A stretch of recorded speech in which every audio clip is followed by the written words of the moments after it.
Trading Views. Yay! We haven't done this in so long. Yes, so The Pride of Baghdad by Brian K. Vaughan and Nico Hendricken? Okay. Trading Views. We talk about a trade. Yes. 3 ratings.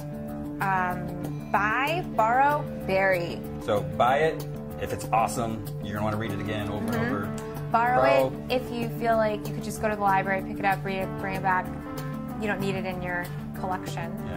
And bury. And bury means you really didn't like it and you want to throw it away. So you put it in the ground. So throw it on the ground. This book is from, I believe, 2006 is when it came out. Right. So. And it's inspired by a true story. It's inspired by not only the war in Iraq, but also by lions that actually escaped out of the Baghdad Zoo into Baghdad. Yeah, there's a bombing. The zoo's like, so they're like, hey, we're free. Yay! And they walk out. So this is about lions, animals. They talk. Yeah. And what movie did this remind you of? Lion King. So, but it's not a Disney. But it's not a Disney. No. No way is it a Disney book.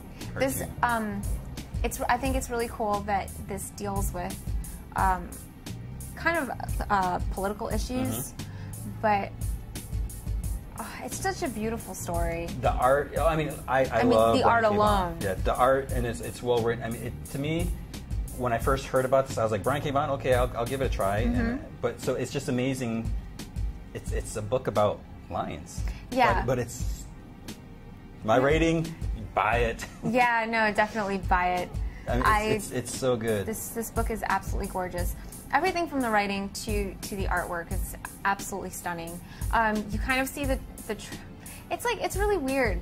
I felt like Brian K. Vaughan really managed to capture the way that lions would interact. You know, if you could hear them talk, like this is what they would sound like, and this is what it would be like. But I have to admit that, like Ali, the baby lion, he looked like Simba. He was totally Simba, like with his little pouncing and so adorable. Yeah. But this is not a happy ending. Yeah, it's interesting that you don't really think about it. So these animals they've been in the zoo most of them like their entire lives. You know, some have memories of being out in the wild. So they're dealing with this. The older one. Yeah, and then you just have like kind of that hierarchy. You know, like what it was like, and then it's like we're free. So they have to decide. Do we stay here with what we know pretty much our whole lives, or do we try going out there? And then so they kind of get that debate, and they kind of go out there, and then they have to fend for themselves, and then there's craziness, and then the twist at the end. Yeah, it's crazy. It's kind of interesting to see that Noor, who is kind of the younger lioness, she really wants to get out. I mean, she has had plans of escaping the zoo forever. And Safa, who had been in the wild, and I guess she was captured and brought into the zoo, she has memories, and she has not very fond memories of her life in the wild. But they eventually discover that this is a war zone. You know, Baghdad is no longer Baghdad. It's a war zone. People are dead. Nobody's living there. So they practically starve. But yeah, I mean, it's a really beautiful story. So suggested for mature readers. Definitely. There's some mature sort of insinuations. Yeah. Or like this right here, I think is crazy. When they're just out there, and then what are these big tanks coming at? Yeah, exactly. So they're not only dealing with the fact that they're in a city and they don't have zookeepers to feed them, but they're dealing with tanks and soldiers and mankind, oil sludge.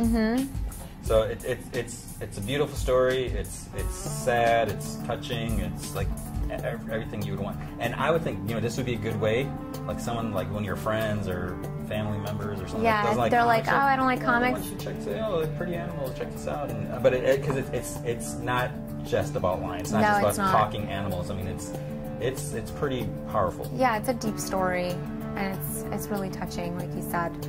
But absolutely, I would also recommend it to anybody who doesn't read comics. You're gonna love it. It's just a gorgeous story. Yeah, so people should definitely look for that, read that. So go buy it. Yeah, tell your friends. All of them, and your mom. And your mom's sister. Her too.